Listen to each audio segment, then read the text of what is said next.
भयंकर बड़ी। अरे भयंकर भागेगी। अरे भाई ये फोन कर सुजान से फोन कर ले। अरे फोन कर। सुभाष भाग। अरे फोन कर यार, फोन कर ले। पागल है क्या क्या? अरे भाग गया। ये मेरी माँ चले। बड़े बाबू।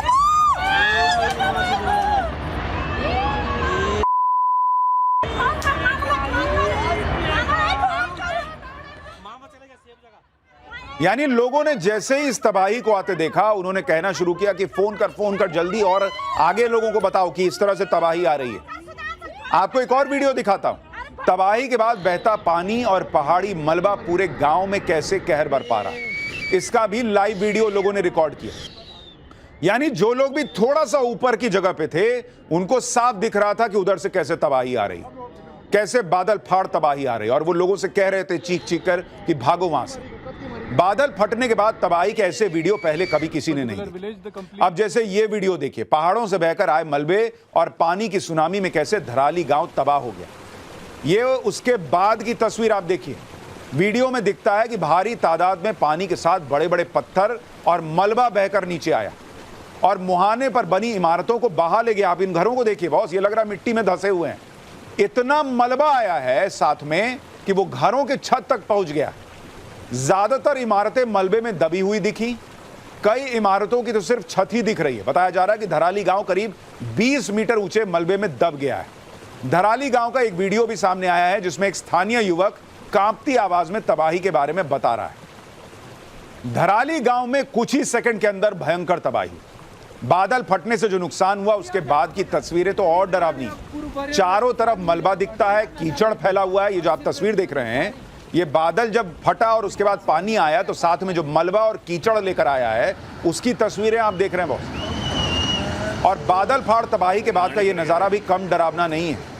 सोचिए पूरा इलाका पानी से भर गया, जबकि अगर आप इस इलाके को देखेंगे, एक बार अगर यहां पर हम स्क्रीन पर ये तस्वीर आपको दिखाएं, जरा एक बार ये मैप देखिए, मैं आपके लिए लेकर आया हूं सैटेलाइट व्यू। जरा इसको आप देखेंगे तो आप समझ पाएंगे। जरा यहां बड़ी स्क्रीन पर दिखाइए। आप जब ये देख रहे हैं, इस तस्वीर को देखिए बॉस, ये जो आप देख रहे हैं ये भागीरथी नदी है, इसमें सैलाब नहीं आया है। आप ये जो बगल में आप ये जो नाला देख रहे हैं, ये देख रहे हैं, ये नाला, ये आपको कंक्रीट जैसा हिस्सा दिख रहा है, ये ऊपर से आ रहा है। और इसी में कहा जा रहा है कि जो बादल फटा और उसके बाद जो पानी आया, वो इसके आसपास का पूरा इलाका आप देखिए, पूरा रिहायशी इलाका है। यहां पे घर बने हुए हैं, इधर आप देखिए, ये पूरा आपको घर दिखेगा। ये सैटेलाइट इमेजेस आपको दिखा रहा हूं कि किस तरह से, और ये थोड़े दिन पहले की तस्वीरें हैं। ये अगर आप इस पूरे इलाके को देखेंगे, देखिए यहां पे कितने बड़े बड़े घर बने हुए हैं। और कहा जाता है यहां लोग होम स्टे के लिए आते हैं, यहां पर जो टूरिस्ट आते हैं वो यहां पर रहते हैं। तो वो पूरा इलाका जो अभी आप देख रहे थे, लोग दौड़ रहे थे, यही वो इलाका है। और अगर मैं आपको इसका स्ट्रीट व्यू दिखाने का प्रयास करूं कि किस तरह से यहां पर जो है वो तबाही मची, अगर आप इसको देखेंगे, ये देखिए, ये आपको दिख रहा है स्ट्रीट व्यू, जिसमें आपको दिखेगा कि यहां पर देखिए किस तरह से दुकानें हैं। जो आप लोगों को अभी भागते हुए देख रहे थे, दौड़ के जाते हुए देख रहे थे, यही वो सारे रास्ते हैं। यहां देखिए किसी का एक मंजिला घर है, यहां लोग आकर रहते थे, ऊपर में जो टूरिस्ट वगैरह आते थे।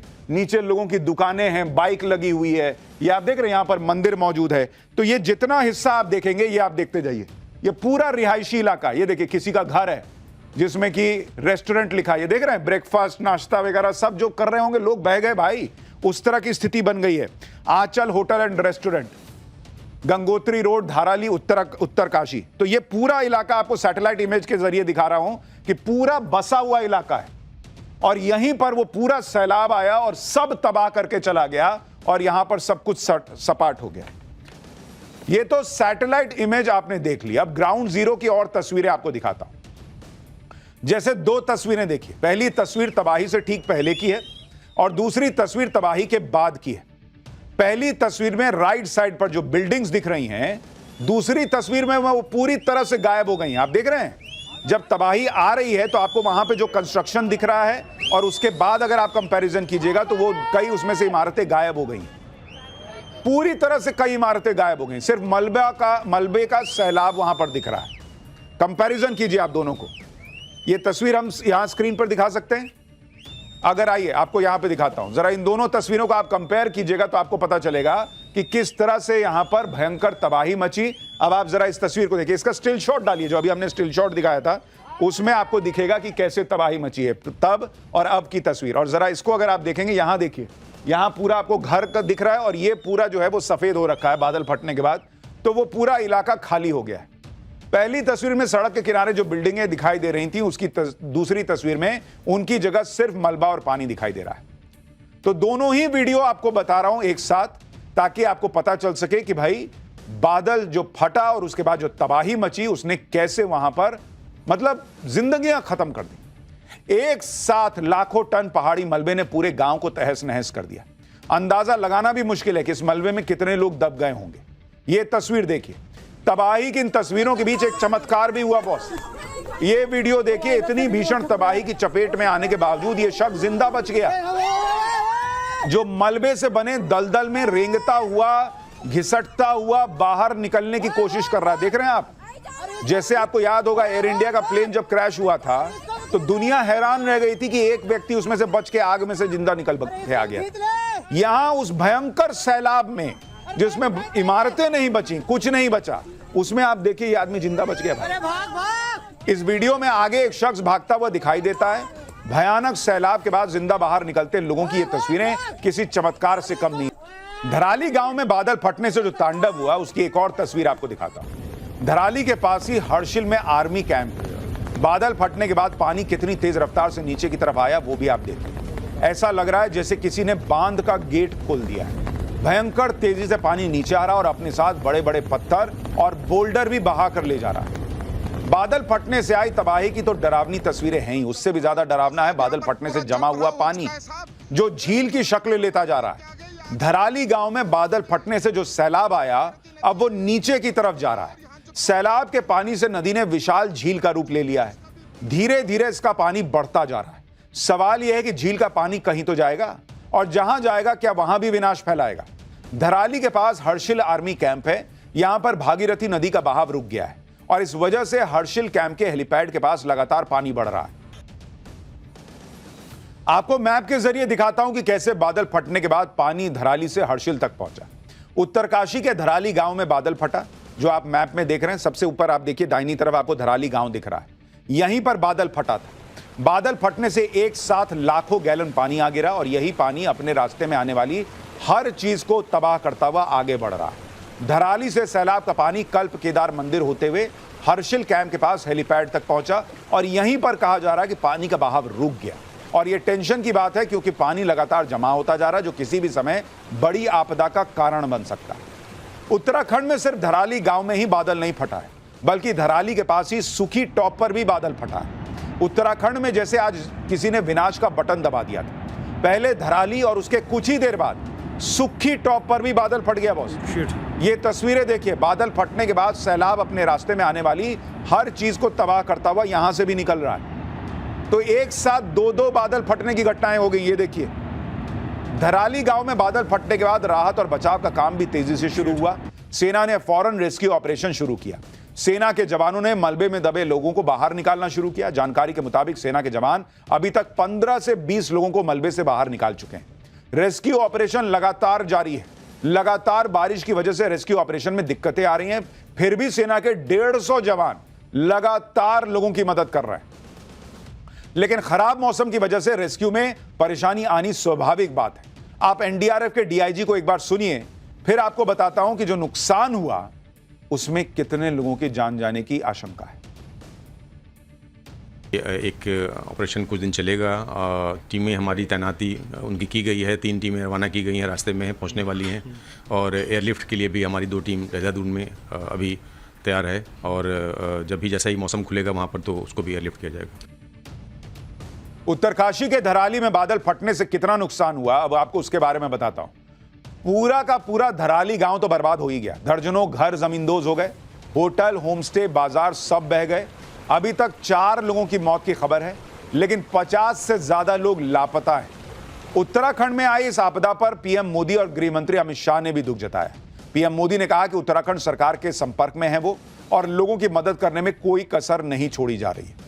उत्तरकाशी में आपदा आने के बाद सीएम पुष्कर सिंह धामी लगातार मीटिंग्स पर मीटिंग्स कर रहे हैं। मुख्यमंत्री धामी ने फौरन इमरजेंसी मीटिंग बुलाई और हालात का जायजा लिया। सीएम धामी ने अधिकारियों को निर्देश दिए कि राहत कार्य तेजी से किया जाए, किसी तरह की कोई कमी नहीं रहनी चाहिए। सीएम धामी ने धराली में खाने के पैकेट और कंबल फौरन भेजने के आदेश दे दिए हैं। साथ ही सेना के हेलीकॉप्टर से रेस्क्यू ऑपरेशन चलाने की बात कही है। सुनिए एक बार सीएम धामी को। बिजली वगैरह आ रही है वहाँ? खाने पीने की क्या व्यवस्था है व्यवस्था है ना वहाँ पर अभी? अच्छा, नहीं तो कल तो सब व्यवस्था हो जाएगी। आज अब देख लीजिए रात में अभी कंबल वगैरह इत्यादि की जो भी चीजें हैं उसको भी देख रहे हैं यहाँ से। वहाँ अभी खाने के पैकेट वगैरह बनवा रहे हैं ना यहाँ रहे हैं, तो कल उसको या तो एयर ड्रॉप कर देंगे। अगर वहाँ खाने वाने का प्रॉब्लम तो हो ही गया होगा तो सेना का हेलीकॉप्टर तो कल मिल जाएगा हमको। यानी सीएम पुष्कर सिंह धामी भी लगातार लगे हुए हैं कि कैसे मदद वहां पहुंचाई जाए, और उनके लिए उनका कार्यकाल बहुत चैलेंजिंग रहा है। कभी आपको याद होगा टनल हादसा, जिसमें वो लगातार खुद वहां बैठे रहे रेस्क्यू ऑपरेशन के लिए, और अब ये हादसा जिसमें वो लगातार मीटिंग्स पे मीटिंग्स करके लोगों तक मदद पहुंचाने का प्रयास कर रहे हैं। हालांकि रेस्क्यू ऑपरेशन तेजी से चल रहा है और लोगों की मदद की जा रही है, लेकिन रेस्क्यू के दौरान कई चुनौतियों का सामना करना पड़ रहा है। लगातार बारिश की वजह से परेशानी तो है ही, धराली तक पहुंचने के रास्तों को भी नुकसान हो गया है। धराली में बिजली की भी समस्या आ रही है। बारिश के कारण मशीनों का इस्तेमाल नहीं हो रहा, मलबे को तेजी से हटाने में दिक्कत आ रही, मिट्टी धंसने और लैंडस्लाइड का भी खतरा है। धराली में रेस्क्यू ऑपरेशन के लिए लगातार टीमें पहुंच रही हैं, लेकिन गंगोत्री हाईवे बंद होने की वजह से कई टीम बीच में ही अटक गई। देखिए गंगोत्री नेशनल हाईवे से हमारी ग्राउंड रिपोर्ट। इस समय जो हम हैं गंगोत्री नेशनल हाईवे के नेताला में, जहाँ जो लैंडस्लाइड है उसकी वजह से जो गंगोत्री नेशनल हाईवे वो पूरी तरह से बंद हो चुका है, जिसके चलते जो रेस्क्यू टीमें हैं वो यहाँ पे फंसी हुई हैं। आप मेरे पीछे देख सकते हैं कि ये जो जिलाधिकारी हैं, जो एनडीआरएफ, एसडीआरएफ और जो जिला प्रशासन जो जिला मुख्यालय से मूव हुए थे धराली जाने के लिए, वो भी अभी नेताला के पास ही फंसे हुए हैं। और लगातार जो जिले में बारिश है वो जारी है और जो नदी का जो जल स्तर है वो लगातार बढ़ रहा है। और लेकिन जो धराली में है, जो वहाँ पे जो स्थानीय पुलिस थी, जो स्थानीय प्रशासन या एसडीआरएफ की जो टीमें जो हर्षिल में मौजूद थी वो रेस्क्यू में लगी हैं, और जो जिला अस्पताल की टीम है वो रेस्क्यू में लगी हुई हैं। धराली गांव में बादल फटने के बाद पानी तेजी से नीचे की तरफ जा रहा है। इसके अलावा भारी बारिश का रेड अलर्ट भी कई जगहों पर है। इससे हरिद्वार जैसी जगहों पर हड़कंप मचा हुआ है। हरिद्वार में भी गंगा नदी का जलस्तर तेजी से बढ़ रहा है। पिछले 48 घंटे से हरिद्वार में लगातार बारिश हो रही है। इस वजह से शहर के कई इलाकों में पानी भर गया है। ऊपर से गंगा नदी का पानी भी तेजी से बढ़ रहा है। इसी को देखते हुए पुलिस लगातार अनाउंसमेंट कर रही है। लोगों से नदी किनारे न जाने की अपील की जा रही है, और जो लोग नदी किनारे रहते हैं